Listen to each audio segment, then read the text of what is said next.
പറയുന്ന നാറികളുടെ ഇതും വായിച്ച് നിങ്ങൾ ചർച്ചയ്ക്കിരിക്കരുത്. കളഞ്ഞേക്കുക. നമ്മൾ അനുഭവിച്ച വേദന, നമ്മുടെ പെണ്ണുങ്ങൾ അനുഭവിച്ച വേദന ബൽക്കീസ് ബാനുവിന്റെ കണ്ണുകളിൽ നോക്കിയാൽ നിങ്ങൾക്ക് കാണാം.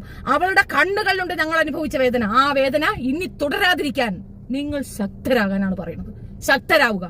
സമർത്ഥമായി അത്യാവശ്യത്തിൽ കൂടുതൽ നിങ്ങളുടെ കയ്യിലുള്ള സോഴ്സ് നിങ്ങൾ ഉപയോഗിക്കുക. കുട്ടികളെ പഠിപ്പിക്കുക. ഭരണ പങ്കാളിത്തത്തിലേക്ക് നമ്മുടെ കുഞ്ഞുങ്ങളെ പറഞ്ഞു വിടുക. സ്ട്രെങ്തൻ ആക്കുക. പെൺകുട്ടികളുടെ കയ്യിൽ പർദ്ദ കൊടുത്തു വിടാതെ ആയുധം എടുത്തു കൊടുക്കുക.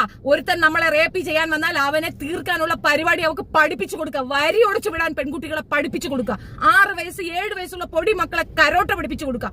പെൺകുട്ടികൾ അവലബിളായി ഞങ്ങളെ അടിക്കാൻ വരുമ്പോ അല്ലെങ്കിൽ റേപ്പ് ചെയ്യാൻ വരുമ്പോ അയ്യോ തല്ലല്ലേ എന്ന് പറഞ്ഞുകൊണ്ടിരിക്കുക. നെഞ്ചു വിരിച്ചു നിന്ന് പൊളിച്ചിട്ട് കൊടുക്കാൻ തന്റെ ഇടമുള്ള പെൺകുട്ടികളെ വളർത്തിയെടുക്കൂ. പെൺകുഞ്ഞുണ്ടാകുമ്പോ തന്നെ ബാലയും ചാന്തുപൊട്ട് മറ്റത് വാങ്ങിച്ചു കൊടുത്ത് മേക്കപ്പ് ഇട്ട് അവളെ കൂടിയിരുത്താതെ അവളെ തല്ലാനും അത്യാവശ്യത്തിന് അവൾ റെസിസ്റ്റ് ചെയ്ത് നിൽക്കാനുള്ള കപ്പാസിറ്റി പെൺകുട്ടികൾക്ക് ഉണ്ടാക്കിയെടുക്കൂ. വരും കാലഘട്ടത്തിൽ നമ്മൾ നേരിടാൻ പോകുന്നത് അത്രയും ഭീകരമായ വിവേചനങ്ങളാണ്. അത്രയും ഭീകരമായ പ്രശ്നത്തിലേക്കാണ് നമ്മൾ നടന്നുകൊണ്ടിരിക്കുന്നത്. നമ്മുടെ പെൺകുട്ടികളെ പഠിപ്പിക്കുക മാത്രമല്ല കായികപരമായി വരെ ശക്തരാക്കി വെക്കുക. പഴയകാല സിനിമകളോ ബാഹുബലിയോ ഒക്കെ കണ്ടിട്ട് നമ്മൾ പെൺകുട്ടികൾ അങ്ങനെ കാൽക്കുലേറ്റ് ചെയ്യരുത്. അണിഞ്ഞൊരുങ്ങി സെക്സിന് മാത്രമുള്ള ടോയ്സ് ആയിട്ട് പെൺകുട്ടികളെ കാറ്റഗറൈസ് ചെയ്യാതെ നമുക്കൊപ്പം തോളോട് തോൾ അവരെ ചേർത്ത് പിടിക്കൂ. അവർക്ക് പറഞ്ഞു കൊടുക്കൂ. വന്നാൽ ഇങ്ങനെയാണ് പെരുമാറേണ്ടത്. ഇന്ത്യയിലാണുള്ളത് മെജോറിറ്റിയുള്ള ഝാൻസി റാണി ഉൾപ്പെടെയുള്ള പെണ്ണുങ്ങൾ, ഉണ്ണിയാർച്ചയുള്ള പെണ്ണുങ്ങൾ വന്നിട്ടുണ്ട്. കരുത്തരാണോ ശക്തരാണെന്നോ അവരിലൂടെ നമ്മൾ തെളിയിച്ചിട്ടുണ്ട്.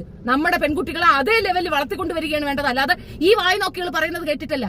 ഇവന്മാർക്കൊരു ന്യായം നമുക്കൊരു ന്യായം എന്ന് പറയുമ്പോൾ നിശബ്ദരായിരിക്കുന്നതും തെറ്റ് തന്നെയാണ്.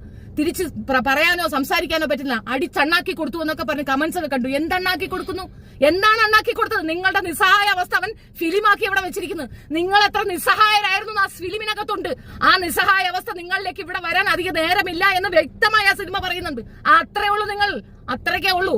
കൂട്ടം കൂട്ടമായി കോളനി പോലെ നിങ്ങൾ താമസിക്കുന്നിടത്തേക്ക് അവർ ഇരച്ചു കയറും. നിങ്ങളെ സംരക്ഷിക്കാൻ നിങ്ങൾക്കൊപ്പം നിൽക്കുന്ന ഹിന്ദുമത വിശ്വാസികളെ പോലും അവർ തച്ചോടക്കും. പെറ്റ തള്ളയെ ചവിട്ടുന്നത് കണ്ടില്ലേ അതിനകത്ത്?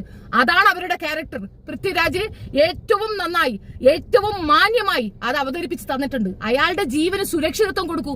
അയാളെ ഒറ്റപ്പെടുത്തുന്നത് നിങ്ങൾ അയാളെ സംരക്ഷിക്കൂ. അതാണ് വേണ്ടത്. അവൻ കാലത്തിന് മേലെ സഞ്ചരിച്ച പയ്യനാ. അവനെ കൊണ്ട് അത് സാധിച്ചു. ഇതിനേക്കാൾ മുൻപ് ഈ സിനിമാ മേഖലയിൽ ഉണ്ടായിരുന്ന പ്രോബ്ലത്തിലേക്കും അവൻ ആദ്യം വിരൽ ചൂണ്ടിയവനാ. അവനെ കൊണ്ട് ഒരുപാട് കാര്യങ്ങൾ ചെയ്യാൻ സാധിക്കും എന്നുള്ളതാണ്. ഇങ്ങനെയുള്ള കുഞ്ഞുങ്ങളാണ് നമുക്ക് വേണ്ടത്. പൃഥ്വിരാജിന്റെ ലെവലിൽ ചിന്തിക്കുന്ന കുട്ടികളാണ് നമുക്ക് വേണ്ടത്. ഈ സംഖ്യയെ കൊണ്ട് തന്നെ അത് ചെയ്യിപ്പിച്ചിട്ടുണ്ടെങ്കിൽ മിടുക്കാണ്. ഞാൻ ചോദിക്കട്ടെ, കുള്ളനും കുറിയവനും കറുത്തവനുമായ പരശിരാജയെ മമ്മൂട്ടിയെ പോലെ സുമുഖനും സുന്ദരനുമായ ഒരുത്തനെ കൊണ്ട് MT ചെയ്യിച്ചപ്പോ എവിടെ പോയിരുന്നു നിങ്ങളുടെ രോഷം? എവിടെ പോയിരുന്നു നിങ്ങളുടെ രോഷം? രാജ്യദ്രോഹിയായ ഒരു മനുഷ്യനെ കൊണ്ട്, ഈ രാജ്യം സ്നേഹിയായ ഒരു മനുഷ്യനെ വെച്ച് ആ പടം പിടിച്ചപ്പോ എവിടെ പോയിരുന്നു നിങ്ങളുടെ രോഷം? ഞങ്ങളാരും കണ്ടില്ലെന്ന് വിചാരിക്കുന്നു. സിനിമാ മേഖല മാത്രമല്ല, ചരിത്രവും കൂടെ പഠിക്കണം മനുഷ്യർ. ചരിത്രവും കൂടെ പഠിപ്പിച്ചു